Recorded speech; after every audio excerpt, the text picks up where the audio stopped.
انا بره البيت. مساء الفل عليكم، ايه الاخبار؟ انا اسلام ناجي، بورتريه فاشن فوتوغرافر، والنهارده هنعمل فلوج.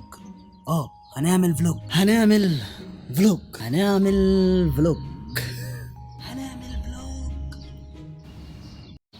طيب انا عايز اسالك سؤال. اتفضل. نسيته والله نسيت انت السؤال. تتمنتج ولا ايه؟ لا هسيبها والله هسيبها. يلا قول بقى. اوكي، انا زي ما وعدتكم ان احنا هنشوف مصورين مميزين قوي في اكتر من مجال، ونبتدي نعمل معاهم زي انترفيو او نعمل معاهم فلوج وهم بيصوروا. والنهارده معانا مصور متميز قوي في الحته بتاعته، محمود عفيفي مصور فاشن، ومن الناس اللي انا بشوفهم اقوياء جدا في الحته بتاعتهم. فتعالوا نشوف كواليس اليوم بتاعه، وهو كمان عنده نصايح كتير ممكن النهارده كمان يقدمها لنا لاي حد مهتم ان هو يكون في نفس الحته ديت. يلا بينا نشوف يا جماعه. هنبتدي دلوقتي، هو يعني محمود بقى هو اللي هيعرفكم بنفسه وهيقول لكم اليوم بتاعنا هيبقى ماشي ازاي النهارده. صباح الفل عليكم، انا محمود عفيفي فاشن فوتوغرافر. النهارده كده عندنا تصوير اول دور، هنتكلم فيه عن تنسيق للسيشن، اختيار من اول اختيارنا للموديل، من اول التعامل مع ظروف الاضاءه، الحاجات اللي بنحتاجها في الاول دور، التنسيقات دي كلها، ازاي تتعامل مع الاضاءه عامه في الاول دور، لو الاضاءه حتى هارش سوفت، الكلام ده كله هنبدا ان شاء الله يعني نظبط الموضوع ده. الراجل جاي يديكوا كورس من الاخر، يعني النهارده الفيديو بسيطة هيبقى كده. دسم قوي. قول لهم يعملوا سبسكرايب. اعملوا سبسكرايب، الراجل ده محترم جدا. النهارده يعتبر هيبقى كواليس يوم كامل. النهارده ده يوم كوميرشال، ده شغل، مش نازلين ان احنا بنعمل حاجه بس لمجرد ان احنا نعلم الناس. انتوا النهارده بتتفرجوا على يوم يعتبر من اوله لاخره، وكمان محمود هيكلمنا عما قبل ان احنا نيجي النهارده ونبقى موجودين او نبتدي التصوير. وان شاء الله باذن الله كده يبقى فيديو جميل، وان شاء الله كلنا نستفاد ان شاء الله باذن الله. يلا بينا. هنا النهارده نديكوا نبذه بس عن محمود هيصور بايه. انا النهارده انا كانون يوزر من زمان جدا طبعا. انا سوني ماشي. النهارده هصور بمارك 4 وسيجما ارت 105. طبعا بالنسبه لللايت هيبقى معانا 2 اوكتا بوكس، معانا 2 اي دي 600 عشان طبعا نشتغل هاي سبيد سينك وكده، والكلام ده طبعا هنشوفه ايه بالتفصيل الجاي. ما تيجوا نشوف.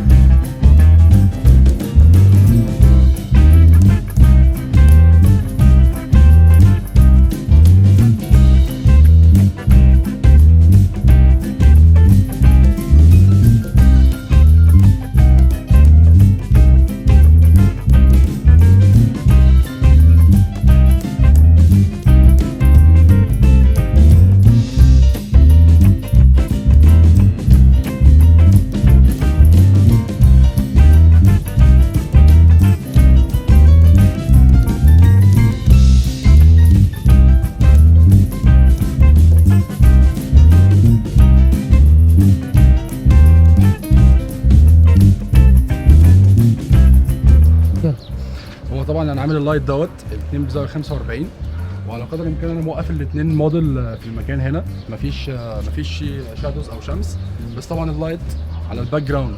فاحنا عشان كده بنشتغل بالاثنين هاي سبيد سينك، بحيث ان احنا نقلل اللايت ورا شويه بالهاي سبيد سينك. طبعا يعني انت بتعمل بالانس ما بين الباك جراوند بالهدات اللي انت بالظبط. طبعا احنا لسه كنا بنقول ان احنا كنا حاطين الهيدين بزاويه 45. زاويه 45 ده ليه؟ زاويه 45 بمعنى ان انا لو حاطط هيد واحد هنا وضرب على الموديل، معنى ان الجزء ده كده كله بقى لايت وهنا في شادو، فاحنا لازم بنفل او بنعمل بالانس بين الموديل ان يكون الاثنين التو سايد بتاعها واخد نفس اللايت. اوكي طيب هما الاثنين على نفس الباور؟ نفس الباور. الاثنين نفس الباور؟ نفس الباور تمام.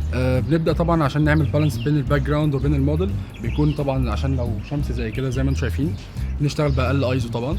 الشاتر بنعلى بيه فوق ال 1250، يعني انا مثلا بكلمكم دلوقتي شاتر 1600 شغال اف 2 عشان نعمل على الاقل بالانس بين الموديل وبين الباك جراوند، ونقفل اللايت الباك جراوند الى حد ما. طبعا الكلام دوت احنا بنتكلم في تريجر بيدعم الهاي سبيد سينك بلس ان جودكس اي دي 600 من الفلاشات او من الهدات كمان اللي بتدعم الهاي سبيد سينك. تمام. فعفيفي داخل لكم في الموضوع سخن على طول، فخلينا يلا نكمل.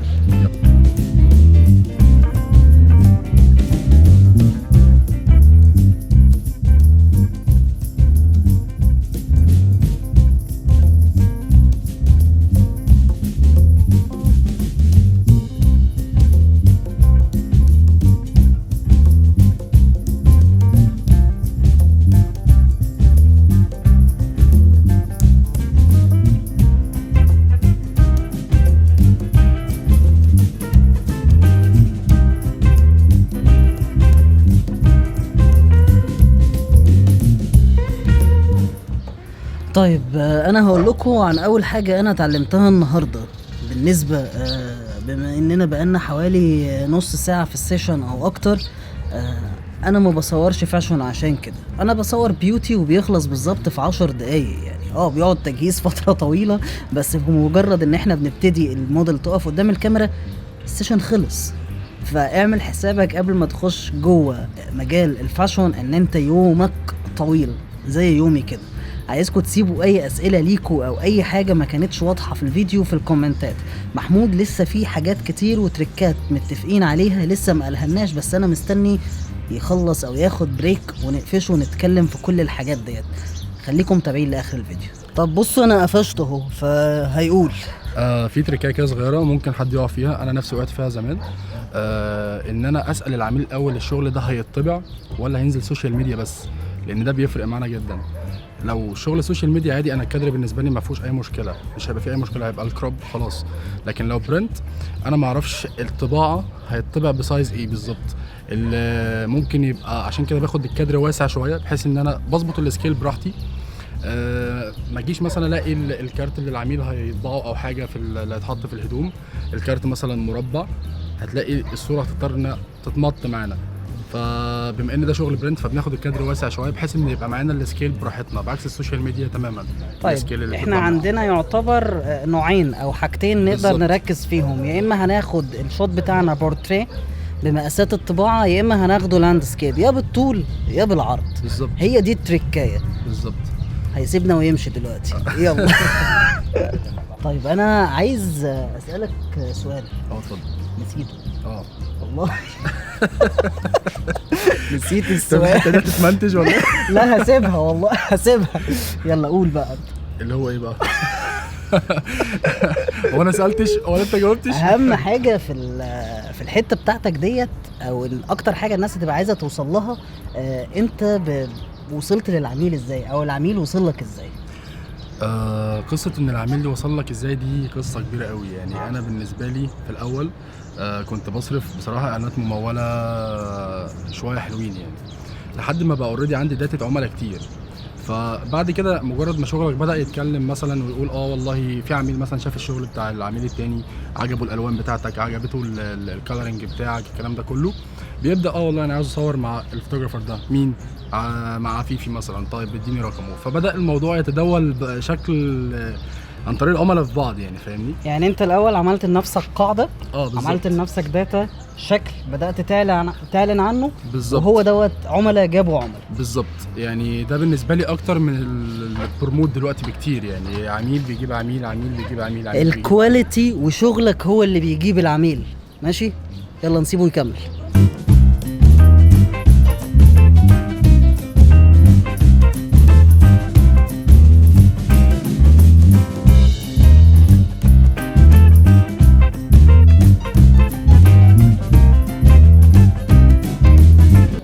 دلوقتي في تريكايه مهمه قوي. يعني هو لما جه يصور في الشمس هناك في الشادو كنا بنعمل عايزين نعمل بالانس ما بين اللايت بتاعنا وما بين الباك جراوند، عشان الباك جراوند كانت في الشمس. بس لما جه يصور في الشمس شال الديفيوزرز اللي على الموديفايرز بتاعته، عشان لما بتشيل الديفيوزرز اللايت بتاعك بيبقى هارش اكتر، فبيعادل له بيعادل الشمس بتكون هارش. الشمس ما عليهاش ديفيوزر، الديفيوزر هو السحاب. حاليا الشمس عمودية، فهو بيشيل الديفيوزر عشان يدي لايت ناشف بشادو يعادل الشادو بتاع الشمس. طيب انا عندي سؤال مهم قوي.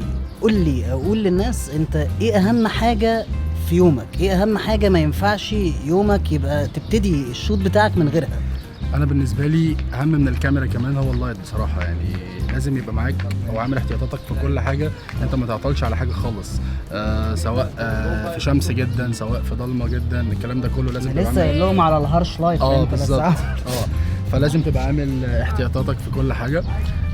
تاني حاجة برضو مهمة جدا بالنسبة لي ان الصورة في اول اليوم تطلع بنفس الكواليتي بتاعت الصورة في اخر اليوم. التريكاية دي مهمة قوي يا جماعة، يعني ان انت كواليتي اليوم بتاعك ما كله توصلش للكلاينت ان هو جيت في اخر اليوم وتلصقت. بالظبط كده. يلا بينا نكمل.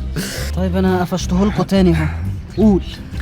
في حاجه برضه انا بحب اعملها في شغل، انا بينجزني في الوقت وفي المجهود وفي كل حاجه، ان انا بطلع اصلا السورس بتاع الصوره نفسه مش محتاج 1% غير 1% اديتنج، يعني فاهم، اللي هو شويه كالرنج بسيط كده، بحيث ان انت هينجزك في الوقت، في المجهود، في تسليم الصور عامه في الوقت. الشغل ده بيكون عدد كبير، بالظبط، ودايما الكلاينت مستعجل عليه، يعني دايما في ميعاد طبع، ودايما في ميعاد لازم الحاجه تنزل، والكوليكشن اصلا جاي متاخر. بالظبط، والظروف اللي الواحد فيها دي بيبقوا عايزين الصوره يعني امبارح، مش لسه بكره.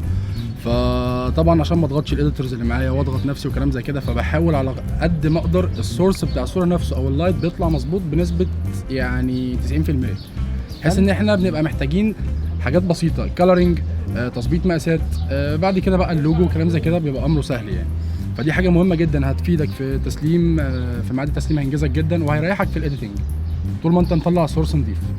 السورس دوت بيخش في تنظيف بشره او كده؟ للاسف، فهو ده اكتر حاجه يعتبر بتاخد معايا وقت شويه. هي دي اكتر حاجه بتاخد معاك بس طبعا مش بيبقى بيوتي، فاهم، مش بيبقى هاي اند، يا دوبك انت بتفلتر لو في حاجات بسيطه جدا، فاهم، حاجات بسيطه جدا. ومبدئيا يعني الحاجات اللي هي السبورت او كلام زي كده مش بيهتموا قوي بموضوع ان المسام موجوده او كلام زي كده. هم بالنسبه لهم طول ما هو الصوره سوفتن شويه بتبقى افضل. طب خليني اقول لكم حاجه مهمه قوي، ان ده تصوير كوميرشال، اهم حاجه فيه ان انت تظهر البرودكت اللي انت بتصوره بالظبط، مش الموديل ومش اللوكيشن. لازم كله يبقى كومبو، بس لازم في الاخر تكون بتوصل ان البرودكت دوت هو البطل، هو ده الصوره بالظبط. فخلونا يلا نروح على اللوكيشن تاني. يلا.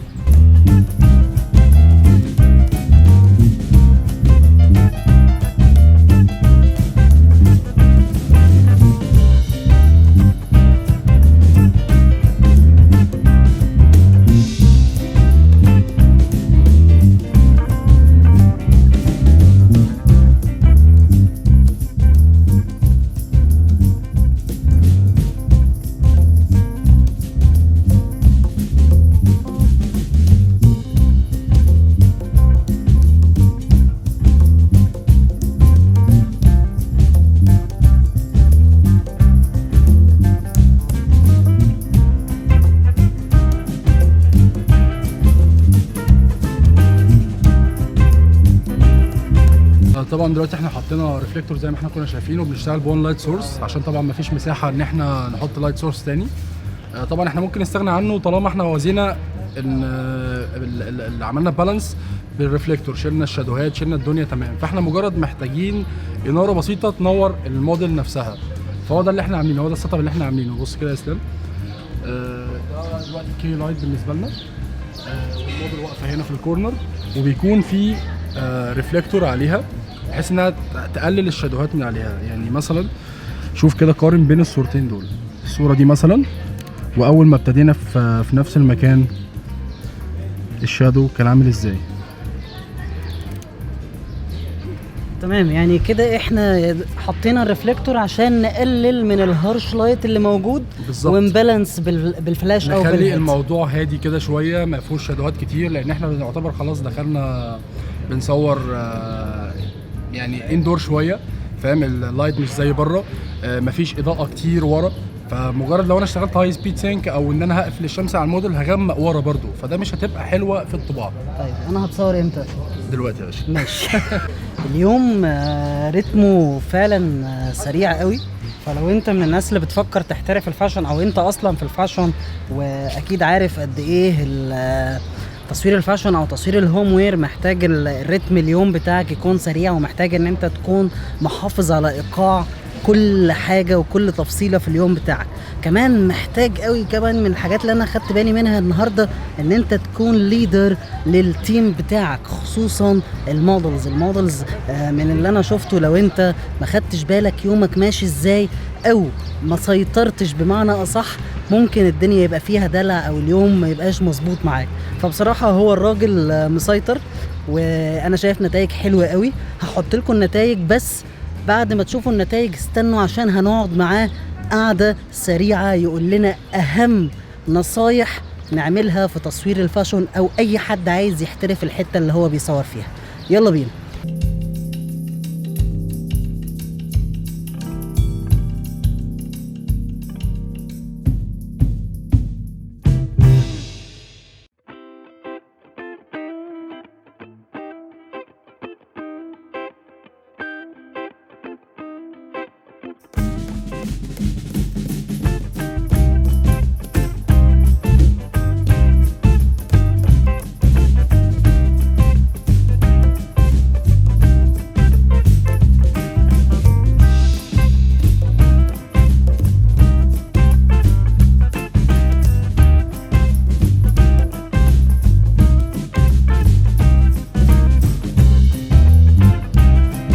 اليوم خلص اخيرا. اليوم خلص، الراجل اتبهدل.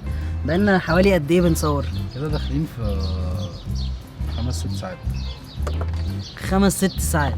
الحاجات ديت لازم تحطوها في دماغكم، وان يوم فاشون مش يوم هين، مش يوم خفيف.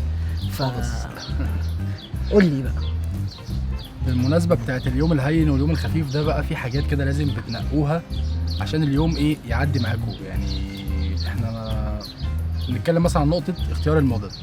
الكلام اللي هيقوله دوت يعني ناس اتفحتت عقبال ما وصلت له، فركزوا فيه جدا بقى. موضوع اختيار الموديل ده مهم جدا. انت بتختار الموديل على اساس ايه؟ اولا على اساس الاكسبيرينس بتاعتها، على اساس سرعتها في البوزنج اللي بتاخدها بسرعه. طبعا هو اهم حاجه طبعا يكون الشيب بتاع الجسم مظبوط طبعا عشان اللبس بتاع الكلاينت وكلام زي كده. بس ده برضو ما يمنعش ان انت لازم عامل السرعه او عامل الخبره يكون معاك، لان انت مثلا عندك سيشن اول دور زي كده، شفت الكميه اللي كنا بنصورها. احنا صورنا حوالي قد ايه في حوالي 6 ساعات دولت؟ احنا 111 اوتفيت. 111 اوتفيت. زي ما قلت، لو انت مش مسيطر على اليوم بتاعك وخصوصا على المودلز بالظبط، وبرضه السيطره ما تكونش بتنشنه. يعني هيكون يلا بسرعه يلا كلام زي كده، بس ما يبقاش فيها تنشنه، عشان حتى الرياكشنز بتاعتهم قدام الكاميرا او التنشنه بعد كده ما تظهرش بعمل سلبي في الصوره يعني. بس فلازم كده طبعا تعمل كنترول على اليوم. برضه ما تسمعش للكلاينت 100%. ده اول نقطه. ريح الزبون. يعني انت ممكن برضو تهندل الموضوع. يعني في نقطه الهندله دي لازم تبقى في الفوتوغرافي. انت بما انك خبره، وان انت المفروض يعني ان انت في الموضوع كل يوم. هو يعني كلاينت بيصور مره معاك وبيقعد مستني لحد ما يجي يصور تاني. انت ديلي المفروض ان انت بتعمل كده بالظبط. يعني هي الفكره كلها مثلا في قصه اختيار اللوكيشن. يعني انا بصراحه يعني انا بتضايق لما ابقى مثلا في لوكيشن عاجبني وعايز اصور فيه، والاقي كلاينت يقول لي طب بص اللوكيشن ده. هو ممكن يكون عشان بيسترخص مثلا، ولا هو لا يعني انا بكلمك مثلا في مكان اوريدي زي اللي احنا فيه ده. هو انا عاجبني الكورنر ده، هو عاجبه الكورنر ده، فاهمني؟ فانا ببقى شايف التكوين الصوره هنا هيبقى عامل ازاي. انت بترسم كده سكتش في دماغك شكل الصوره هنا عامل ازاي، اللايت، الالوان. هو مش شايفها، ان هو شايفها شكلها حلو، بس مش هيبقى فاهم العوامل اللي هتقابلنا فيها.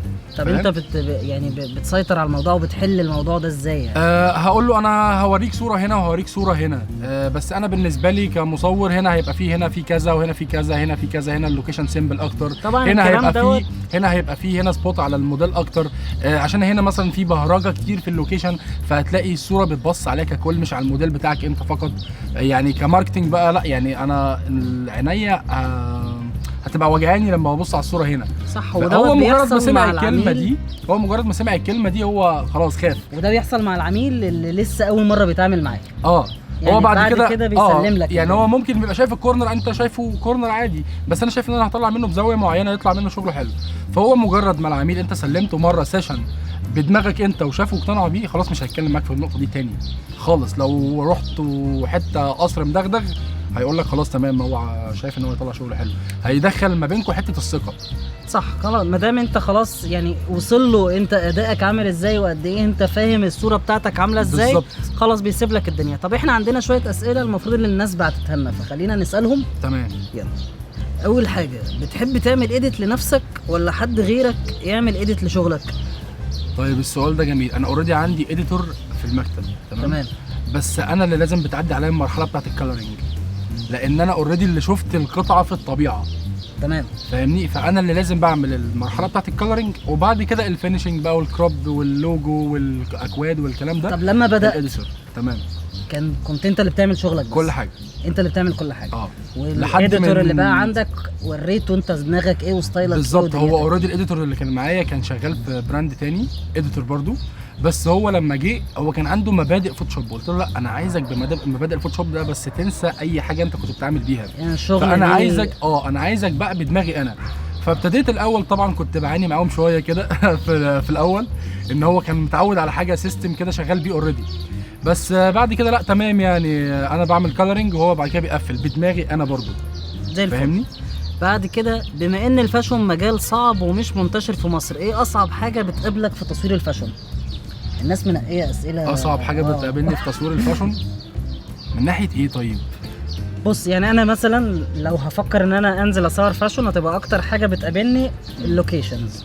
هو طبعا دي مشكله دلوقتي اصلا في مصر، يعني في مصر عامه من ساعه موضوع الفاشن ما انتشر والتصوير انتشر، كل الاماكن رفعت اسعار بطريقه خياليه. هم بيتعاملوا مع الموضوع على انه سبوبه، على إن هو لا بيتعاملوا معاه على انه ميديا، فاهم؟ هم بيتعاملوا معاك ان انت داخل تصور فيلم.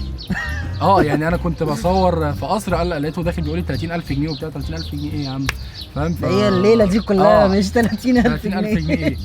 لا فالموضوع كان صعب، بس هو عامه التصوير الاوت دور بيبقى صعب طبعا، ان انت تعمل كنترول على اليوم في الفاشن بالذات في الاوت دور، ان انت تبقى الموديل اللي معاك مستوعبين ومقدرين المسؤوليه معاك، ان هم بيخيروا ويجوا بسرعه، مفيش مجال لهزار، مفيش مجال بقى دي بتعمل كذا ودي راحت كذا ودي بتعمل كذا. لازم بيبقى في ترتيب لليوم، من اول كوي الهدوم، من اول اختيارنا للموديل يبقوا نفس الاطوال، نفس الكلام ده، لان ده بيتعبني انا في ايه بقى، في مثلا موديل اطول من موديل، طب دي اقعدي، لا دي اقفي، طب دي اعملي كذا، عشان نوازي الموضوع شويه. فانا لما باجي انا اللي بختار الموديل، بختارهم كلهم طول واحد نفس الشيب تقريبا، بحيث ان هو اي حد هيلبس اي حاجه خلاص مظبوط عليه، يبقى في سيمتري وانت بتصور. بالظبط. طيب نروح على سؤال تاني، ايه المشاكل اللي بتلاقيها بتتكرر في شغل الفاشن في مصر؟ نمسك مثلا حاجه مشكله اتكررت معاك من موديلز. الموديلز ما كانتش جايه ظابطه ميك اب، الموديل دي كنت شايفها في سيشن مع البراند الفلاني كانت احلى من هنا، طيب هنا كان مثلا جايبين لها ميك اب ارتست، طب هنا مش جايبين لها ميك اب ارتست. ده الموديل اللي كان بتصور معايا دلوقتي طيب ده دي كانت طالعه لسه المشكله دي حاصله دلوقتي. بيقول لي طب دي كنت انت بعت لي صورها كان شكلها حلو جدا، دلوقتي اللي جاي كده انت مش جاي. طب ديت يقع على الموديل، يعني دي مشكله مع الموديل ولا مشكله نروح مثلا ايه المشاكل بقى اللي بتقابلك مع الكلاينت بقى؟ هو المشكله بتبقى مع الموديل والكلاينت، ان الموديل لسه طبعا ما خدتش الخبره، والكلاينت مسترخص شويه، ان هو مش عاوز يجيب مثلا ميك اب ارتست او كده، فبنحاول على قد ما بنقدر ان هي تجيب واحده حلوه يعني اعملي اللي تعمليه بقى، بس يطلع حلو، تطلع الدنيا مظبوطه. طيب طريقه تقديرك وتسعير شغلك انت بتعتمد فيها على ايه؟ بص يعني هو نصيحه بقى للناس عشان تسعر شغلها، لان السؤال ده تقريبا انا بتساله في كل المجالات. تمام. بص هو مجال الفاشن متقسم، مثلا التارجت بتاع الكاجوال، التارجت بتاع الدريسات والسواريهات، التارجت بتاع مثلا السبورت والهوم وير والتريننج وكلام زي كده. كل حاجه من دول ليها السعر بتاعها، والحساب مثلا في الكاجوال مش زي الحساب في الهوم وير. هي الحاجه ديت ليها السعر بتاعها ولا بيقف على سعر المصور؟ يعني انت سعرك بيختلف عن سعر فلان عن سعر هو فلان. بالظبط. بس هقول لك انا على حاجه، يعني هو تقريبا الرنجات بتاعت المصورين في مجال الهوم وير او السبورت مثلا لو خلينا بنتكلم تقريبا متشابهه، او الاختلاف الاختلاف حاجات يفرق منك حاجه بسيطه، ان انت اعلى لان انت فاهم والكواليتي بتاعك والنتيجه اللي انت بتطلعها بالظبط. بس في الاخر الرينج كله واحد. يعني لو انت بتفكر تحترف اللي انت شفته النهارده في الفيديو، اعرف رينج او متوسط الاسعار اللي موجود في السوق وحدد بناء عليه سعرك، لانك انت مش هتبعد بعيد عنه. بالظبط. يعني من اكبر مصور لاصغر مصور تقريبا الرنجات ما بتبقاش عاليه قوي. الكلام ده ما تاخدوش في البيوتي، ماشي؟ البيوتي موضوع مختلف. نقول بقى ايه النصيحه اللي بتنصحها لاي حد لسه بادئ في المجال؟ ان هو يتفرج كتير، يفهم السكيل بتاعت الصوره نفسها، يفهم الاول الكلاينت هيشتغل ازاي، سوشيال ميديا ولا هيشتغل برنت، يفهم دماغ الكلاينت عاوز الشغل اللي هو بتاعه اللي هو بيبيع بمعنى اصح ولا بيعمل شو. في طبعا ده عشان ده بيفرق عن ده تماما، بيفرق عن ده تماما. في كلاينت ممكن يبقى جايب مثلا 10 اوتفيت ويحاسبك عليهم على ان هم مثلا 30 اوتفيت، بس انا عايز اعمل حاجه براندنج، ده بنبدا نشتغل له هاي اند في الايديتنج، ده بنشتغل له بلايتنج مختلف شويه، ستايل كده اوروبي شويه. براندنج ديت يعني هو بيبني البراند بتاعه، هو عامل ماركه بيعمل زي بلاتفورم، زي ارضيه للبراند بتاعه في الاول. بالظبط. طيب النصيحه ديت قلنا ماشي. المشاكل اللي بتقابلك مع الموديل في مصر وما يخبطش فيهم؟ مواعيدهم حته الميعاد دي بالنسبه لي شارب جدا، لان انا مواعيدي تظبط عليها ساعتك. فانا بالنسبه لي كنت جات لي فتره كده كنت ممكن اخسر موديل بالسنه وما بتعاملش معاها فعلا بسبب مواعيدها مش مظبوطه، لان انت مثلا في ضغط سيزون زي اللي احنا فيه بتبقى مظبط مواعيدك بالساعه. انا من الساعه كذا للساعه كذا عندي سيشن كذا، من الساعه كذا للساعه كذا عندي سيشن كذا، فاي تاخير للموديل في سيشن بيأخر اللي بعده بيأخر اللي بعده بيأخر اللي بعده. فاهمني. فقصه تاخير الموديل ده فعلا مشكله كبيره جدا. طيب اخر حاجه، اكتر حاجه بتهتم بيها وانت بتتفق مع العميل ايه؟ طبعا اول حاجه البادجت. ده انا هتدفع كام يا معلم من بص الاخر؟ انا لا هو اول حاجه المكالمه بتبقى كالاتي: الو استاذ محمود عفيفي. ايوه يا فندم. انا معايا مثلا 30 اوتفيت عاوز اصورهم. طيب انا بصور الاوتفيت بكذا. تحاسب بالاوتفيت ولا بالقطعه؟ لا ما هو بالصورة. لا بالاوتفيت مش بالاوتفيت مش بالصوره. تمام. بسلمك الاوتفيت مثلا ماكسيمم 3 صور، معمول لهم الايديتنج ومحطوط عليهم اللوجو والاكواد بكذا. طب تمام. انا خدت سعر قبل كده بكذا وخدت قبل كده سعر بكذا. بقول له ان كل مصور بيكون ليه البرايس بتاعه على حسب الكواليتي اللي بيديها لك. انا مثلا انا والله صارف على المعدات بتاعتي زي ما انت ما شايف. غيري مثلا لسه ربنا ما اكرمهوش. يا جماعه يعني انا عايز اقول لكم حاجه. انا شفت ناس كتير بتصور كاجوال او بتصور هوم وير. فعلا محمود من الناس المهتمه بالمعدات بتاعته جدا. محمود بيشتغل بكاميرا وبلانس وبلايت فعلا نضاف وفعلا كويسين جدا. فبرضه دوت بيدل ان انت لو عايز تعمل لنفسك حته مختلفه عن اللي حواليك بالظبط، لما بتروح للكوميرشال المعدات مهمه جدا جدا جدا.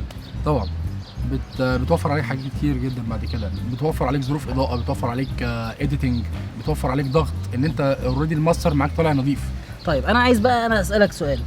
ايه دروب او مشكله حصلت لك جوه السيشن ما عرفتش تهندلها؟